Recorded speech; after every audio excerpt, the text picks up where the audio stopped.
Bienvenue sur Africa 24 dans cette nouvelle édition du QG News. Voici les titres de l'actualité.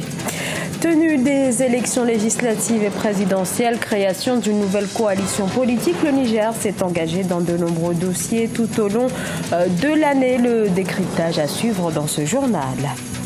Le Burkina Faso espère atteindre un taux de croissance moyen de plus de 7% d'ici 2020. Pour y parvenir, le pays s'est lancé en 2016 dans une offensive pour le développement de son économie. La situation sociale est de plus en plus tendue dans le secteur pétrolier au Gabon. À Port-Gentil, la cité pétrolière, plus de 500 emplois seraient aujourd'hui menacés. 2016 aura été une année politique riche au Niger. Ces 12 derniers mois ont été notamment marqués par l'élection présidentielle à l'issue de laquelle le chef de l'État, Mahamadou Issoufou, a été réélu. S'en est suivi une période de tension. Retour sur les temps forts de l'année 2016 dans ce reportage. Notre correspondant Sadou Alizé Mouktar. Au Niger, l'année 2016 qui tire à sa fin a été incontestablement marquée par la tenue de 2 scrutins, présidentiel et législatif. Le premier tour de la présidentielle couplé aux législatives a eu lieu le 11 février 2016. Au second tour, Issoufou Mahamadou, qui briguait un second mandat à la tête de l'État, retrouve en face de lui l'opposant Hama Amadou, alors en prison dans le cadre d'une affaire présumée de trafic de bébés, boycotte le scrutin. Répartition des voix par candidat. Hama Amadou, 333 143 voix, soit 7,51%. Issoufou Mahamadou, 4 105 499 voix, soit 92,49%. Aucun artifice juridique ne nous fera reconnaître les faux résultats concoctés d'un scrutin tortueux. Personne ne nous fera accepter une mascarade électorale dans laquelle l'expression de la volonté populaire, la vérité et la justice sont défigurées. Je voudrais que la victoire du 20 mars soit celle de toutes les filles et de tous les fils du pays. Rassemblons-nous donc. Ne gaspillons pas nos énergies dans de vaines querelles pour construire notre maison commune. La victoire du candidat du Parti nigérien pour la démocratie et le socialisme, le PNDS-Taria, a vu naître une crise post-électorale avec le refus de l'opposition de reconnaître les résultats. Investi le 2 avril 2016, Issoufou Mahamadou appelle au rassemblement et à la formation d'un gouvernement d'union nationale. Le mouvement national pour la société de développement, MNSD Nassara, deuxième force de l'opposition, finit par répondre à l'appel du président Issoufou et intègre le deuxième gouvernement du premier ministre Brigitte Raffini. Le bureau politique a par la même occasion responsabilisé le président du parti pour qu'il entame les démarches utiles en vue de la concrétisation de cette volonté du parti de participer à la gestion du pouvoir d'État. Cette année a été aussi marquée par le départ de la mouvance présidentielle du mouvement démocratique pour le renouveau MDR Tarna de Adal Roubeï, un soutien du président Issoufou à la présidentielle de février 2016. 2016 a vu naître une nouvelle coalition politique. Le FRDDR, Front pour la restauration de la démocratie et de la défense de la République du côté de l'opposition. Elle a été portée sur les fonds baptismaux le 31 août suite à la disparition de la Copa 2016, la coalition pour l'alternance. 2016, une année décisive également au Burkina Faso, ne serait-ce que sur le plan économique, avec notamment le programme national de développement économique et social qui vise à transformer profondément l'économie burkinabé. Reportage Jean-Paul Wedhaogo. Depuis l'accession au pouvoir du président Roch Kaboré, le Burkina Faso a quasiment tout misé sur le développement économique et social. Lequel développement passe obligatoirement par un engagement conséquent et professionnel au plus haut niveau et par l'implication des populations. Ainsi, l'année 2016 aura été une année décisive pour l'économie burkinabé. Parmi la vingtaine de faits marquants qui ont cristallisé les attentions, les rencontres d'affaires les accords de financement et la conférence de Paris sur son nouveau référentiel de développement qu'est le PN2ES. On notera que cette table ronde tenue les 7 et 8 décembre 2016 à Paris en France a permis de mobiliser auprès des partenaires au développement plus de 18 000 milliards de francs CFA pour amorcer le développement intégral du pays.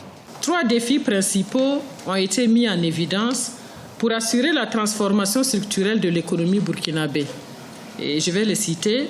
C'est le défi de la bonne gouvernance et de l'amélioration de la qualité des institutions, le défi de la disponibilité et de l'employabilité des ressources humaines adaptées aux besoins de transformation structurelle de l'économie nationale, et le défi du développement des bases productives et de la compétitivité des secteurs de production et de transformation des produits nationaux pour un développement industriel durable et générateur d'emplois. Plusieurs autres faits d'actualité non moins importants sont à inscrire de plus au nombre des activités qui, durant 2016, ont contribué à remettre l'économie du pays sur les rails. À titre d'exemple, on pourrait citer la 2e édition du Salon des banques et PME de l'UEMOA, tenu en septembre à Bamako au Mali et dont l'organisation était en partie assurée par des structures burkinabées, le 5e Salon des mines tenu au mois de mai 2016, le lancement officiel en juillet de la même année du Fonds de solidarité commerciale par le Syndicat national des commerçants du Burkina et enfin les élections consulaires qui ont porté Mahamadi Sawadogo à la tête de la Chambre de commerce en novembre 2016. Le plus important pour moi, c'est ce que j'incarne vis-à-vis donc, de la génération actuelle et future. Et comme je disais tantôt, j'ai commencé petit et les gens ont vu comment est-ce que l'évolution a été faite. En 2016, plusieurs réformes ont été entreprises afin de redynamiser l'économie burkinabé. Décrite comme porteuse d'opportunités pour l'emploi des jeunes, l'autonomisation des femmes et la croissance économique au bénéfice de tous, il faudra attendre 2017 pour voir si oui ou non des succès seront enregistrés. Les travaux de la première ligne de train à grande vitesse du continent africain se poursuivent au Maroc. Pour les autorités, tout devrait être prêt en 2018. Le Maroc a acheté 12 trains à grande vitesse à la France. Ils relieront Casablanca à Tanger, les 2 pôles économiques du pays. Temps de parcours estimé 2h15 au lieu de 4h45 actuellement. Le Gabon a vu ses recettes pétrolières chuter de 50% depuis 2012. L'impact sur l'économie est considérable. À Port-Gentil, plusieurs entreprises licencient du personnel et d'autres ont cessé leurs activités. Reportage à Douglas Ntoutoum, notre correspondant au Gabon. Capitale économique et principale cité pétrolière du Gabon, subit de plein fouet les conséquences de la chute des cours de l'or noir. Des milliers de travailleurs, dont des entreprises sous-traitantes, ont perdu leur emploi. Pour faire face à cette réalité, le gouvernement préconise la mise en place d'un plan Marshall pour sortir la ville de ce marasme économique. La situation vraiment sociale dans la province, vous savez qu'à la suite de la chute du baril de pétrole, beaucoup d'entreprises ont mis la clé sous le paillasson. La conséquence, c'est que beaucoup de compatriotes sont au chômage. Donc par rapport à ces situations, je reçois énormément des demandes d'aide, des demandes pour solliciter mon intercession, des services tels que l'administration du travail. Depuis le début de la crise économique, Gabon Oil Company, la compagnie nationale, a réduit sa masse salariale de 65% et les frais de fonctionnement de 50%. Selon les statistiques de la Banque mondiale de 2015, le taux de chômage dans le pays a atteint 16% sur une population de 1 million d'habitants, dont 30% chez les jeunes. La possibilité vraiment de mettre en place un plan Marshall pour la ville de Port-Gentil, dont l'économie repose essentiellement sur l'activité pétrolière. Nous le disons parce que tout simplement, vous savez que le chef de l'État a fait de la diversification de l'économie son cheval de bataille. Donc il est temps qu'en plus vraiment du pétrole, que d'autres activités puissent voir le jour afin de permettre vraiment à certains compatriotes vraiment d'avoir de l'emploi. Le plan Marshall préconisé par le gouvernement et actuellement en phase d'élaboration est aujourd'hui une des solutions les plus avancées pour sortir la ville de sa léthargie économique. L'exploitation de l'or noir a longtemps fait la prospérité du Gabon et Port-Gentil en particulier. Le défi aujourd'hui du gouvernement est de rendre à Port-Gentil son lustre d'antan. En Algérie, le quota de pêche de thon rouge pour 2017 a doublé pour s'établir à plus de 1000 tonnes. Une belle performance pour le pays qui n'a cessé de défendre son droit de rétablissement de sa quote-part historique qui lui avait été enlevée il y a 6 ans. Siamlo, Victoria Sedji.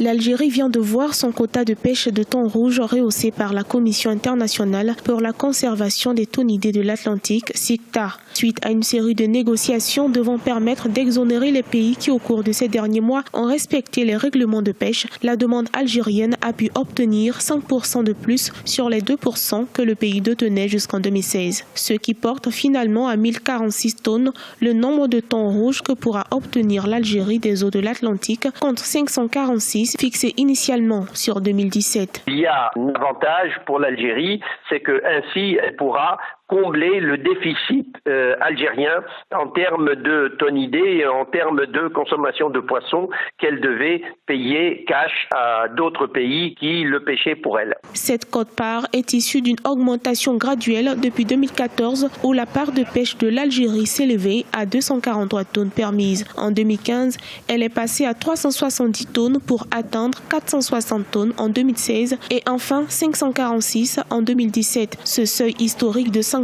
du total admissible de capture est une opportunité pour le pays, mais il devra le conserver au risque de se le voir retiré, comme ce fut le cas en 2010, lors de la 17e réunion annuelle de la CICTA, où son quota avait été restreint à 1% contre 5% auparavant. L'Algérie ne pouvant pas accéder directement à l'Atlantique, elle a dû par le passé créer des sociétés de pêche communes avec la Mauritanie, où la pêche se faisait évidemment dans l'Atlantique devant les côtes méditerranéennes, devant les côtes atlantiques de la Mauritanie. L'idée est de utiliser ensemble une partie du quota mauritanien qui n'est pas utilisé pour que l'Algérie accède à cette pêche atlantique. L'Algérie devra donc se défendre pour montrer que les sociétés communes qu'elle a créées ont besoin de cela. Évidemment, la Mauritanie aura peut-être à intervenir dans ce dossier.